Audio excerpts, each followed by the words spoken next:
вече се пренася и у дома. 30. Само по BTV Comedy.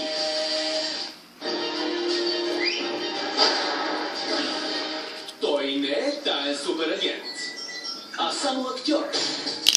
И обича да живее на широко.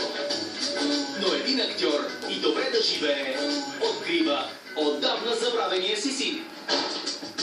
И внук.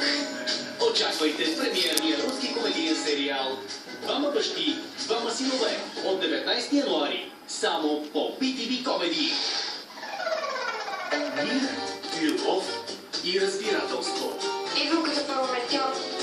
Най-малкото с най-голяма трудността. Тук няма нищо такова. Боже, аз съм като материал. Само те даваме завършили семинария. Двама ли ми предадоха? Тебе Юда, мене Бацо. Столича.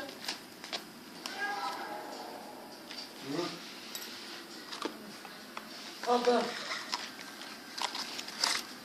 Никога не давай огнестрелна оръжие. Искаш ли лаптоп? Защо направо ни дадеш динамит, мати? Няма външен предпазител, а?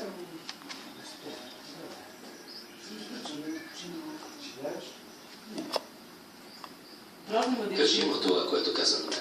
По време на студената война, нощна сянка беше замислена от американски генерал като оръжие за първи удар. Това е всичко. Всичко, а?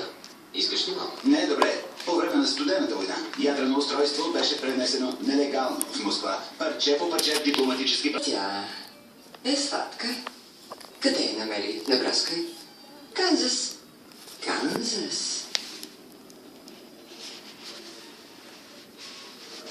Какво имаше да ми казваш? Ще ми се да вярвам, че американците не са заложили бомба в Москва, но не го вярвам. Какво правите в Париж? Идваме всяка есен за стачките и заради времето. О, обвинени сте в ядрен тероризъм. Русия иска пълен достъп.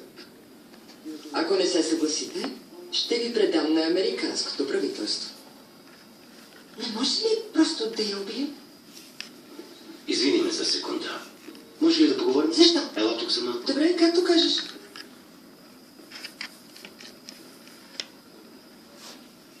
Това Катрин Стъджонс ли е, бе? Бистрейко, Бях шокиран. тя бреше зъбите ти с език.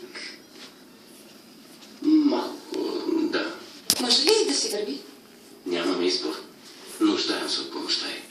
Между нас няма нищо. Сър, нищо не измъкнахме от тях. Сайтът е заличен. Прихванали са сведения за Кармал от Париж. Мозес търси някой известен като Шапон. Пите, какво направим? А как ще ги събереш? Всички събера. Значи му вика Джабока, защото Ти е правиш французи? да извинявам се. Не. Отрови водоснабдяването за централата на КГБ с отрова от амазонска жаба. Трябва да е събирал древните градинки с години. Парализира 600 души и си тръгна с... Имам една молба. Ще излезеш ли на вечеря с мен? Какво ще кажеш? Все пак сме в Париж.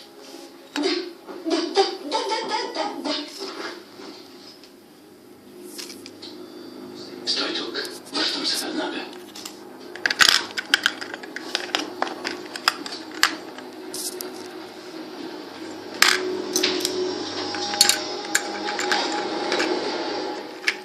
Нуждая се от теб.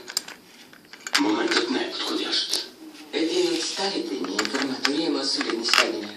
Поисках да се срещнем незабавно. Не.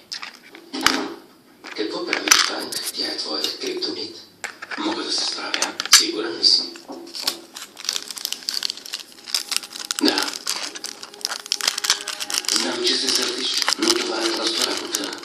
Нищо повече. Давай, върви се, Светлана, работете. Обещавам ти, ще се върна на време за вечеря. Ще се върна.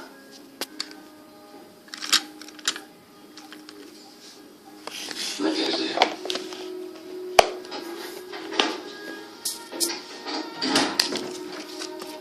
Истински